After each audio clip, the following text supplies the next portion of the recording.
میں اپنے گھر کی ایسی بہو تھی جسے کمائی کرنے کی سزا دی جاتی تھی، یعنی کہ جو پیسے میں کماتی تھی وہ سارے پیسے مجھ سے لے لیے جاتے تھے۔ کبھی کبھی انسان اپنے ہی گھر میں قیدی بن جاتا ہے۔ میں بھی ایک ایسے ہی گھر میں رہ رہی تھی جہاں میری محنت، میری خوشیاں، یہاں تک کہ میرے بچے کی چھوٹی چھوٹی خواہشوں پر بھی میرا حق نہیں تھا۔ میں دن رات ٹک ٹاک پر اور یوٹیوب پر ویڈیوز بناتی تھی، لاکھوں ویوز آتے تھے، لوگ میری تعریف کرتے تھے، لیکن میری اپنی ساس میری ایک ایک کمائی اپنے پاس رکھ لیتی تھی۔ اور سب سے زیادہ تکلیف کی بات یہ تھی کہ میری نند بھی ٹک ٹاک پر ویڈیوز بناتی تھی، لیکن اس کی کمائی پر اسی کا حق تھا، کسی اور کا حق نہیں تھا۔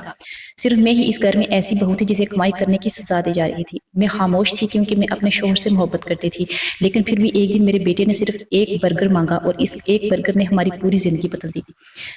میرا نام عائشہ ہے، میں شادی کو 2 سال ہو چکی ہیں اور میرا ایک چھوٹا سا بیٹا احد۔ میرا شوہر فہد بہت اچھے انسان تھے، وہ اپنی پوری کوشش کرتے تھے کہ مجھے کسی چیز کی کمی نہ محسوس ہو، لیکن ہماری سب سے بڑی مشکل ہماری ساس تھی۔ شادی کے شروع میں مجھے لگا کہ شاید وقت کے ساتھ بہتر ہو جائے گا۔ میں ہر کام میں دل لگا کر کرتی تھی، صبح سب سے پہلے اٹھتی، پورے گھر کا ناشتہ بناتی، صفائی کرتی، پھر دوپہر میں ٹک ٹاک کے لیے ویڈیوز بناتی۔ شروع میں میری ویڈیوز پر کم ویوز آتے تھے، لوگ مذاق بھی بناتے تھے، میری جٹھانی اکثر طنز کرتی، بس یہی رہ گیا تھا ہماری بہو ناچ گانے کرے گی اب موبائل پر۔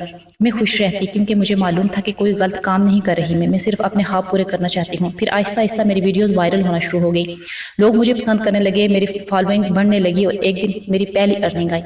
وہ دن میری زندگی کی سب سے خوش دن تھا۔ میں نے خوشی خوشی جا کر اپنے شوہر کو بتایا، فہد میری پہلی کمائی آ گئی ہے۔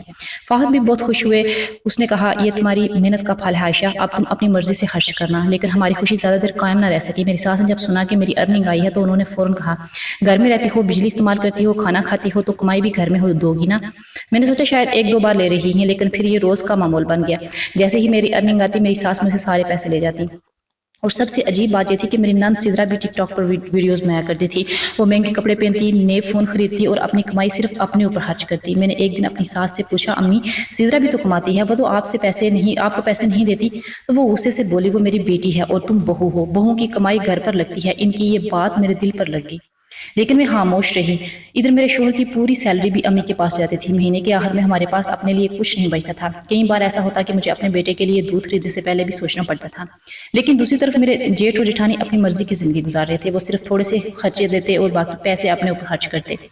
میری جٹھانی ہر ہفتے شاپنگ کرتی، کبھی نئے سوٹ، کبھی جویلری، کبھی پارلر، اور میں اپنے بیٹے کے لیے ایک کھلونا خریدنے سے بھی ڈر جاتی تھی۔ ایک رات میں اور فہد کمرے میں بیٹھے تھے، بجلی چلی گئی، گرمی بہت زیادہ تھی اور ہمارا بیٹا پسینے میں رو رہا تھا۔ میں نے دھیرے سے کہا، فہد ہم کب تک ایسے رہیں گے؟ وہ خاموش رہے، میں جانتی تھی وہ اندر سے ٹوٹ رہے ہیں۔ پھر انہوں نے آہستہ سے کہا، میں اپنی بیوی اور بچوں کو خوش رکھ نہیں پا رہا، مجھے خود سے نفرت ہونے لگی ہے۔ میں نے فوراً اس کا ہاتھ پکڑا، ایسا مت کہیں، آپ بہت اچھے شوہر ہیں اور مجھے آپ سے محبت ہے، لیکن حقیقت یہی تھی کہ ہم دونوں گھٹ گھٹ کر جی رہے تھے۔ پھر وہ دن آیا جس نے سب کچھ بدل دیا۔ میرے جیٹھ کا بیٹا برگر لے کر آیا، میرے بیٹے احد نے پہلی بار ضد کی، بابا مجھے بھی برگر چاہیے۔ فہد نے جیب دیکھی، اس کے پاس صرف چند سکے تھے۔ وہ پریشان ہو گئے کیونکہ وہ اپنے بیٹے سے بے حد محبت کرتے تھے۔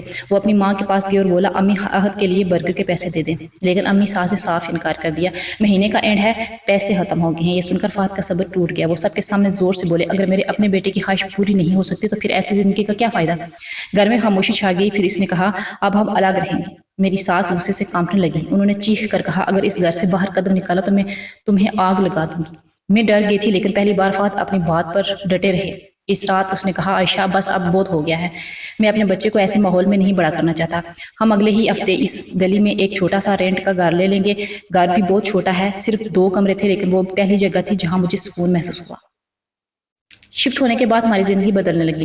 اب فہد کی پوری سیلری ہمارے پاس رہتی تھی اور میری ٹک ٹاک کی ارننگ بھی۔ پہلی بار میں نے اپنی مرضی سے گھر کا سامان خریدا، اپنے بیٹے کے لیے نئے کپڑے خریدے، اور پھر احد نے برگر مانگا تو فہد فوراً سے برگر لے آئے۔ اس دن میرے شوہر کی آنکھوں میں عجیب سی خوشی تھی، اس نے کہا، آج پہلی بار لگ رہا ہے کہ میں واقعی باپ ہوں۔ میں نے اسے دیکھ کر دل ہی دل میں اللہ کا شکر ادا کیا۔ شروع میں بہت زیادہ محنت کرنے لگی، میری ویڈیوز وائرل ہونے لگی، برانڈز مجھ سے رابطہ کرنے لگے، اور پھر ایک دن فہد نے کہا، عائشہ چلو کہیں گھومنے چلتے ہیں۔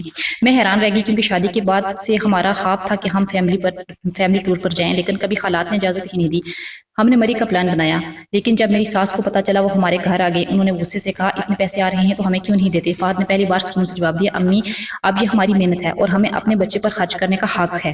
میری ساس ناراض ہو کر چلی گئی، لیکن اس دن مجھے احساس ہوا کہ کبھی کبھی انسان کو اپنی خوشیوں کے لیے حد مقرر کرنا ضروری ہوتی ہے۔ ہم مری گئے، میں، فہد اور احد، وہ ہماری زندگی کا سب سے خوبصورت سفر تھا۔ احد برف دیکھ کر بہت خوش ہو رہا تھا، فہد مسلسل مسکرا رہے تھے، اور میں سوچ رہی تھی کاش ہم نے یہ فیصلے پہلے کر لیے ہوتے۔ مری سے واپس آنے کے بعد ہماری زندگی پہلے سے بھی زیادہ خوبصورت کثرت ہو گئی تھی. میں اب پہلے کی طرح ڈری ہوئی لڑکی نہیں رہی تھی. میرے اندر اعتماد آ چکا تھا. میں صبح سکون سے اٹھتی, اپنے شوہر اور بیٹے کے ساتھ ناشتہ کرتی, پھر ٹک ٹاک کے لیے ویڈیوز بناتی. اب میری ویڈیوز پر لاکھوں ویوز آنے لگے تھے. لوگ میری فیملی لائف, میری کوکنگ ویڈیوز اور میرے ڈریسنگ سٹائل کو بہت ہی زیادہ پسند کرنے لگے. برانڈز مجھے کپڑے بیچتے, کبھی میک اپ, کبھی کچن آئٹمز, اور پہلی بار مجھے محسوس ہوا کہ میری محنت واقعی رنگ لا رہی ہے. ایک دن میں کچن میں کھانا بنا رہی تھی کہ دروازے پر زور زور سے دستک ہوئی. میں نے دروازہ کھولا اور سامنے میری ساس کھڑی تھی. ان کے ساتھ میری نند سدرا بھی کھڑی تھی. میں چند لمحے خاموش رہ گئی کیونکہ الگ ہونے کے بعد وہ پہلی بار ہمارے گھر آئی تھی. میری ساس نے گھر کے اندر قدم رکھتے ہی چاروں طرف نظر دوڑائی. نیا صوفہ, LED فریج اور کچن میں رکھا نیا مائکرو ویو دیکھ کر ان کے چہرے کے تاثرات ہی بدل گئے. انہوں نے تنزیہ انداز میں کہا, واہ بڑے مزے ہیں تم لوگوں کے. میں خاموش رہی کیونکہ دوبارہ جھگڑا نہیں چاہتی تھی. اتنے میں فہد بھی آگے. اس نے اپنی ماں کو سلام کیا لیکن ماحول میں عجیب سی کشیدگی تھی. میری ساس سیدھا بولی, تم لوگوں کو الگ ہوئے صرف چند مہینے ہوئے ہیں اور تم لوگوں نے اتنا سب کچھ لے لیا. فہد نے سکون سے جواب دیا, امی جب اپنی کمائی اپنے گھر پر لگے تو برکت آتی ہے. ان کی یہ بات سن کر میری ساس کا چہرہ سخت ہو گیا. تھوڑی دیر بعد میری نند بولی, بھائی امی کی طبیعت ٹھیک نہیں رہتی, آپ لوگوں کو واپس گھر آنا چاہیے. میں حیران رہ گئی کیونکہ یہی لوگ ہمیں گھر سے نکلنے پر دھمکیاں دے رہے تھے. فہد خاموشی سے بس سنتے رہے. پھر میری ساس نے اچانک رونا شروع کر دیا. لوگ مجھے باتیں سناتے ہیں کہ چھوٹا بیٹا الگ ہو گیا ہے, بہو نے بیٹے کو اپنے قابو میں کر لیا ہے. یہ سن کر میرا دل دکھا کیونکہ میں نے کبھی فہد کو اس کے گھر والوں کے خلاف نہیں کیا تھا. میں نے ہمیشہ یہی چاہا تھا کہ ہمارا گھر سکون سے چلے, لیکن ہر الزام مجھ پہ آ جاتا. اس رات فہد بہت خاموش تھی. میں نے پوچھا, آپ پریشان ہیں؟ وہ آہستہ سے بولے, امی آخر میری ماں ہیں. ان کی باتیں سن کر برا لگتا ہے. میں سمجھ سکتی تھی, آخر وہ ایک بیٹا تھا. میں نے دھیرے سے کہا, اگر آپ واپس جانا چاہتے ہیں تو میں بھی چلی جاؤں گی. فہد فوراً چونک گئے. کبھی نہیں عائشہ, میں دوبارہ اپنے بچے کو وہ زندگی نہیں دینا چاہتا جہاں ایک برگر لینے کے لیے بھی سوچنا پڑے. ان کی آنکھوں میں آنسو تھے. میں نے پہلی بار محسوس کیا کہ الگ گھر کا فیصلہ صرف میرا نہیں بلکہ اس کے دل کی ضرورت بھی تھا. کچھ دن بعد میری جٹھانی ہمارے گھر آئیں. وہ پہلے سے بہت بدلی ہوئی لگ رہی تھی. اس نے اداس لہجے میں کہا, عائشہ تم لوگ خوش قسمت ہو جو الگ ہوگی ہو. میں حیران رہ گئی. پھر اس نے بتایا کہ اب ساری ذمہ داریاں ان پر آ پڑی ہیں. میری ساس اب ان کے شوہر کی سیلری بھی زیادہ مانگنے لگی تھی, اور سب سے بڑی بات, گھر کے اخراجات پھر بھی پورے نہیں ہو رہے. مجھے تب احساس ہوا کہ مسئلہ صرف پیسوں کا نہیں تھا بلکہ کنٹرول کا تھا. ایک رات میں ٹک ٹاک لائیو کر رہی تھی. ہزاروں لوگ لائیو دیکھ رہے تھے. اتنے میں دروازے پر دستک ہوئی. فہد نے دروازہ کھولا اور باہر پولیس کھڑی تھی. میرے ہاتھ کانپنے لگے. پولیس والے نے کہا, آپ لوگوں کے خلاف شکایت آئی ہے, آپ اپنی والدہ کو خرچہ نہیں دیتے. میں حیران رہ گئی. فہد فوراً سمجھ گیا کہ یہ سب کس نے کیا ہے. میرے دماغ میں بس ایک ہی سوال گھوم رہا تھا, آخر ہم نے ایسا کیا ہے. فہد نے خود کو سنبھالتے ہوئے پولیس والوں کو اندر آنے دیا. ایک پولیس افسر نے سخت لہجے میں کہا, آپ کی والدہ نے شکایت کی ہے کہ آپ ان کو خرچہ نہیں دیتے اور انہیں اکیلا چھوڑ دیا ہے. میں حیرت سے فہد کی طرف دیکھنے لگی کیونکہ الگ ہونے کے بعد بھی فہد ہر مہینے ماں کو پیسے بھیجتے تھے. فہد فوراً کمرے میں آ گیا اور اپنی آن لائن ٹرانزیکشن دکھائیں. یہ دیکھتے ہی, سر ہر مہینے میں امی کو پیسے بھیجتا ہوں. پولیس والے کچھ لمحے خاموش رہے. پھر انہوں نے کہا, اگر ایسا ہے تو شکایت غلط بنی ہے. اتنے میں باہر شور سنائی دیا. میں نے کھڑکی سے دیکھا, میری ساس اور نند گلی میں کھڑی تھی. میری ساس جان بوجھ کر اونچی آواز میں بول رہی تھی, دیکھ لیا سب نے, بہو نے بیٹے کو الگ کر دیا, اب ماں کو خرچہ بھی نہیں دیتا. گلی والے لوگ جمع ہونا شروع ہو گئے. میرے لیے وہ لمحہ بہت تکلیف تھا کیونکہ مجھے ہمیشہ عزت سے رہنا پسند تھا اور آج ہماری ذاتی زندگی تماشا بن چکی تھی. پولیس والے باہر گئے میری ساس سے بات کرنے کے لیے. انہوں نے صاف کہا, آپ کے بیٹے نے خرچہ دیا ہے, ہمارے پاس ثبوت موجود ہیں. یہ سن کر میری ساس چند لمحے خاموش ہو گئی, لیکن پھر انہوں نے سارا الزام مجھ پر ڈال دیا. یہ لڑکی میرے بیٹے کو مجھ سے دور لے گئی ہے. میری آنکھوں میں آنسو آ گئے. میں نے زندگی میں پہلی بار سب کے سامنے جواب دیا, امی اگر میں غلط ہوتی تو آپ کے بیٹے کا سکون واپس کیوں آتا. وہ پہلے ہر رات پریشان رہتے تھے, اب اپنے بچے کے ساتھ ہنستے ہیں. گلی میں مکمل خاموشی چھا گئی. اتنے میری جٹھانی بھی باہر آ گئی. وہ کافی دیر سے خاموش کھڑی سنتی رہی. پھر اچانک اس نے ایسی بات کہی جسے سب کو حیران کر دیا, امی صرف عائشہ اور فہد کے پیسے نہیں لیتی, وہ مجھ سے بھی چھپ چھپ پیسے لیتی رہتی ہیں. میری ساس غصے سے چیخنے لگی, تم بھی اب میرے خلاف ہو گئی ہو. لیکن جٹھانی رکنے والی نہیں تھی. اس نے بتایا کہ گھر کے سارے پیسے لینے کے باوجود میری ساس اکثر اپنی بیٹی سدرا پر خرچ کرتی ہیں.